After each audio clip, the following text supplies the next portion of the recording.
With us this morning, Myrna Rivera, founder and CEO of Consultiva Internacional. Yes, Consultiva Internacional, in Spanish language. Yes, sir. Yes, why is that? Because we're a Puerto Rico-based firm. We were founded in 1999 in Puerto Rico, and the language is in Spanish, and so the name is Consultiva Internacional. Now, Myrna, you are a friend of BronxNet. You're a board member at Yes, BronxNet. You are a member. You're a friend of Lehman College. You're a board member at the Lehman Foundation. And last week, you had a big event. You had your gala. Yes, we had a wonderful, wonderful event. It's always better than the year before. We've been doing this for many, many years. It's one of our primary fundraisers.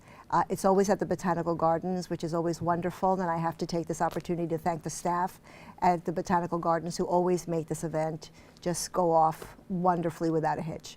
I had the honor of serving as the Master of Ceremonies, and it was really a fantastic experience. Now, Myrna, tell us a little bit, what does the foundation do? Well, the Lehman College Foundation has a primary purpose, to raise funds for scholarships.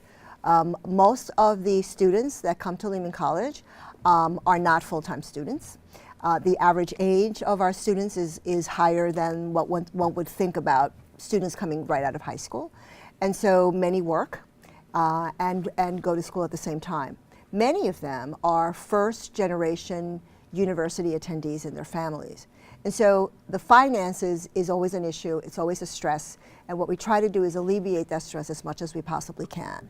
And so the primary issue the goal is to raise money for scholarships. And then there are also other projects that come from the President's office at the pleasure of the President in terms of, as a function of the vision at the time, and of faculty, special research projects of faculty. We try to help them to raise and manage funds for their projects Myrna, as well. do you have any idea how many students benefit from these scholarships each year? That's a very good question. I believe that we have provided to over 20,000 students in the last only 5 to 6 years. We have distributed over $3 million in scholarships in the last 5 years. And so it's a very powerful and passionate project that this board has. Many of the members of our board are alum from Lehman College, and so it's particularly important for us. Some of us, a little older, the more senior ones on the board, were actually students at Lehman when tuition was free. And so we understand what it means to have that additional economic burden at this stage. That's a very good point. You come from humble origins, and I know you're not going to say it because you're just too modest, but I'll say it. You've worked to become probably one of the most influential Hispanic women in philanthropy and financial advising through your firm.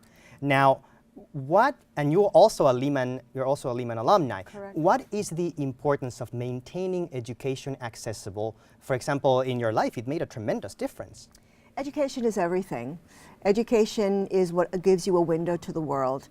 It's what helps you, particularly as a young person, to find your place in the universe, to understand that the world is much bigger than the neighborhood, but that it also gives you the option to go back to the neighborhood and bring the world to the neighborhood.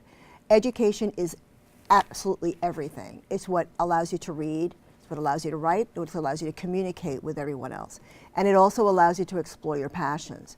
And the one wonderful thing about Lehman College, because it's more of an liberal arts institution, is that it gives us an opportunity to round our education out and to really be a three-dimensional human being. And the one thing that happens with that is that you become, you develop solidarity, you develop empathy, besides just wanting to work. You get to meet people from all over the world. You get to meet, faculty from all over the world. And so that environment is very conducive to growing and finding your place in the world and finding a path for the rest of your life. Do you think, Myrna, that institutions such as Lehman, as education centers, are more vital now that technologies are so rapidly changing? You are in financial services. I mean, you see the change is drastic.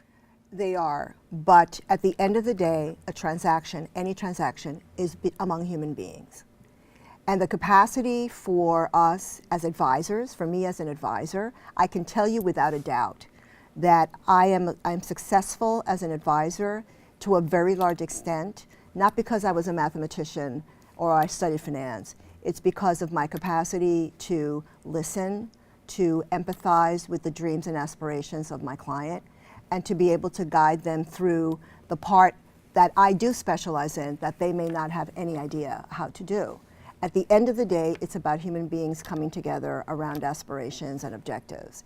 And if we can't talk in complete sentences, if we can't write, if we don't read on current events and we don't know what's going on, then we really don't know how to inquire about the aspirations and motivations of other people.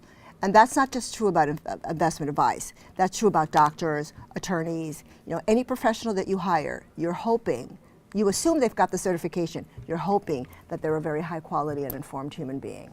Now, Myrna, on Thursday's gala event, there was an announcement of an opportunity to see Hamilton. Yes. So I'm not going to say anything. I am going to let you say it all. Yes. Well, we are thrilled, and we have until December 1st. We are raffling 2 tickets to the Broadway show Hamilton. Oh my God. With an evening of dinner at the Cirque and hotel also in a major important hotel in New York City. The name escapes me at the moment, but it's an entire package for 2 to come to New York and see this fabulous show, which nobody can get tickets to.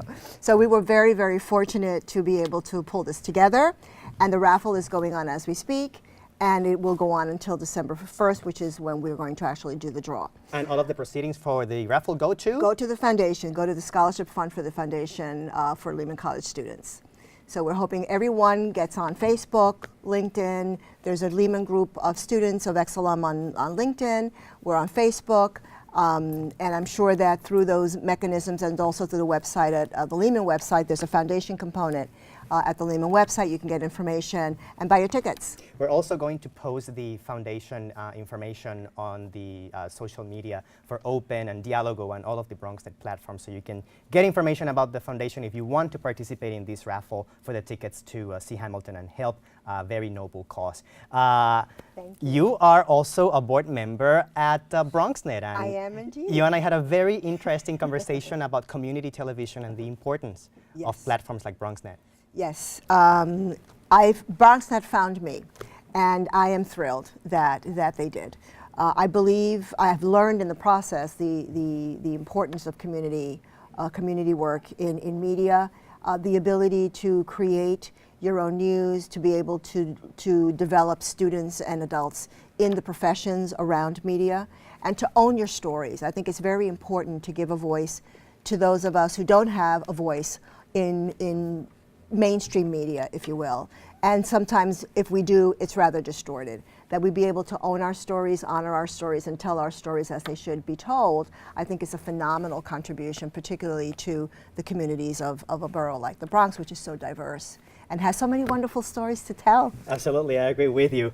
Myrna, last time you visited Open, you spoke about the situation in Puerto Rico as a financial and an economist. Now, what do you think of what's happening there, the latest? Well, we're at a very crucial point, a conjunctural point in our history, because we're coming out of 20 years of a financial crisis where we had economic contraction, which began at the end of the 1990s. It's gone for 20 years. One of the solutions, or one of the things we got into the habit of doing while we were hoping for a recuperation, was to borrow to finance our operational deficits. This is the government of Puerto Rico. And at the end of, by the middle of 2013, it peaked. It peaked at a very high level of debt, which is unsustainable and now not payable. And so Puerto Rico could not file for bankruptcy under Chapter 9, so that was not an option. The government of Puerto Rico tried to create its own sort of Chapter 9 type of law. Turned out that was unconstitutional vis-a-vis the U.S. Constitution, so that was not an option. And so the Congress intervened in the summer of 2016 and created a law called Promesa, which has 2 goals. One is to return Puerto Rico to fiscal responsibility and to assist Puerto Rico in returning to the capital markets. There is a board, supervisory board, as was one in New York in the 1970s and in Washington, D.C. in the 1990s, which has been mandated with supervising the process and interaction with the government of Puerto Rico. And so we'll see what happens. You know, there's a lot of opinion about whether this is good or bad or indifferent. It is what it is. It is there. They have been appointed. They were appointed about a month ago, and they're beginning to now sort of craft their agenda and get the pieces into place. So I suspect after our elections in November, we're going to see more and more and hear more and more from the board. November 8th, Puerto Rico is choosing its new governor. Correct. Now, Myrna, why is it important for everyone to know what's happening in Puerto Rico and be informed? Well, especially Hispanic for the and non. Yes, particularly. Well, I think one of the fascinating things that's happened that I've observed during this entire process is that the rules of engagement of the relationship between Puerto Rico and the United States were disinterred as part of this process, because the people who wrote these things died a long time ago. And so we have, you know, a new Congress of the United States. We have the legislator in Puerto Rico, and the fact is that many of them did not know what the nature of that relationship was until the crisis came and sat in the Congress, came to the home of the Congress.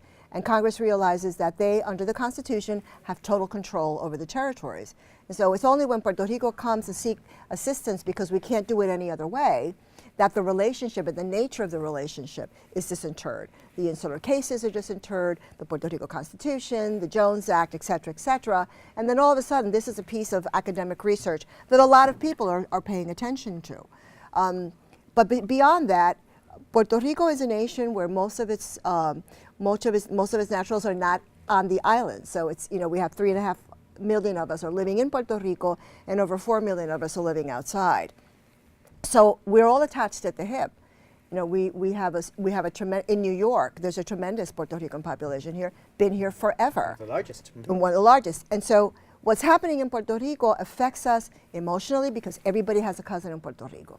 But it also affects us financially, it affects us politically, to understand the controls and the vicissitudes that are going on the island, and how we're going to maneuver. It's very important for the Puerto Ricans in the United States to lobby their congresspeople regarding solutions. Right now there's a commission on economic development, which is headed up by Orrin Hatch, which will be in place until the end of December. And that's a window of opportunity for Puerto Ricans and other Latinos who are interested in knowing what's going on or have suggestions as to how to assist, that they be able to do so. They have a space to be able to do that. Myrna, is there anything that people in the Bronx and New York can do to help at this point? I always say that there are 3 things that you could do. The first one is, you know, social media today makes it a lot easier for my cousins and I in New York to get together than it was when my parents were in their 20s and they migrated in the 1950s had to write a letter back to the then Bronx, and right? wait. You had to wait a letter, and I remember the envelopes with the little red, stripes, yes, with the little red and blue stripes, dots. I love it. absolutely. And that was Puerto Rico. So today it's much easier to stay in touch.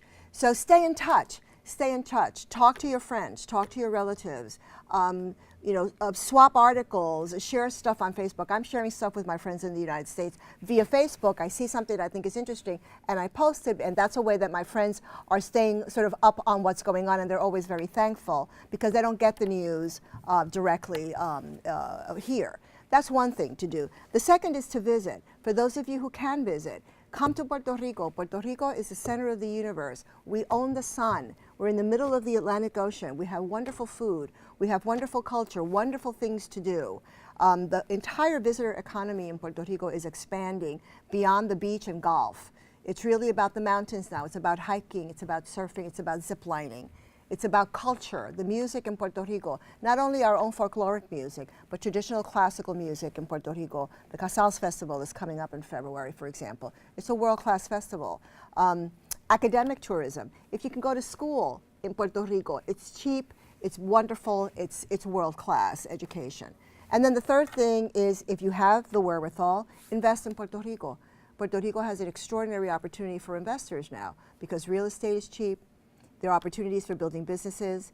There are opportunities for building startups. There are opportunities in agriculture. And there are investment funds that are evolving that one can invest in as well.